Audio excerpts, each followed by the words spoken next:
Hey, what's up guys? This is Anthony from AnthonysCustoms, and for this review, we are looking at the Black Panther Marvel Legends Build-A-Figure OKOYE, or something like that. I don't know how to pronounce the name, but that's how it's spelled-ish. So, this figure is another one of the Build-A-Figures that's just a standard figure, really, that I guess they didn't want to try to sell individually. I'm not sure. This seems like it's a character that's a little more prominent than, say, Mantis, so I was thinking this would just be a regular figure, but they made it a Build-A-Figure. I don't know. I guess it's just marketing. Whatever. It's a decent figure. It's not quite as good as Nakia, but it's probably number 2 or number 3 in terms of quality in this batch. So it's pretty good. So let's go ahead and get it off the stand and take a closer look. This figure stands just about 16 centimeters, which makes it pretty close to 6 1/4 inches. Now, it shares some of the same parts as the Nakia figure, and a lot of the same types of details. It's just not executed quite as well. Let me grab the other one real quick. So you can see the paint job's just a little bit cleaner on this one. It looks a little bit nicer. This one's a little splotchy, not quite as clean, a little bit fewer details in there. And then the face is just nowhere near as well executed. It really doesn't look like the actress. The paint job is good, I'll give them that, but it's not accurate. I do like the, I guess those are tattoos on the head. That's very nicely done. It definitely has some good features, no doubt about it. But I was thinking for a Build-A-Figure, it should be a little bit better than the other figures, not a little bit worse. So that's a little bit unfortunate. Does have 2 accessories. She has the spear and the little dagger thingy, which are nicely enough done. I mean, they're fine. Nothing special though. So this figure is again loaded with sculpted detail. It's just the paints are not quite as clean. As far as the articulation goes, the head can go all the way back and all the way forward. We do have a little bit of lollipop syndrome going on, but it's not too bad. It's okay. I do feel like the head maybe sits a little bit too high on the neck. The more I look at it, it definitely sits a little bit too high.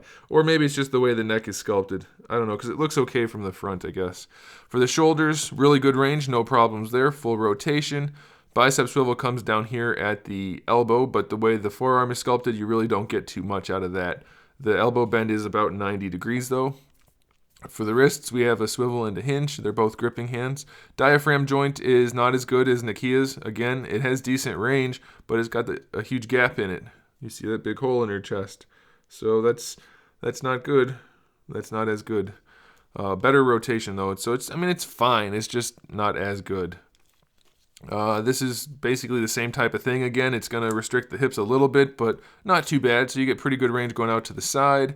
Going forward, not really a problem either. Thigh swivel's fine. Double jointed knees, no problem. And then we have our ankle hinge that goes all the way back. And not so far forward, it's pretty limited. And then we have a full ankle rocker. So it's fine. As far as Build-A-Figures go, it's just meh. I don't know, it's okay. I feel like they should have done at least a better paint job. And probably a better likeness if we're expecting better quality out of the Build-A-Figures. But for 2 figures that are so very similar, the Build-A-Figure pales in comparison to the regular release.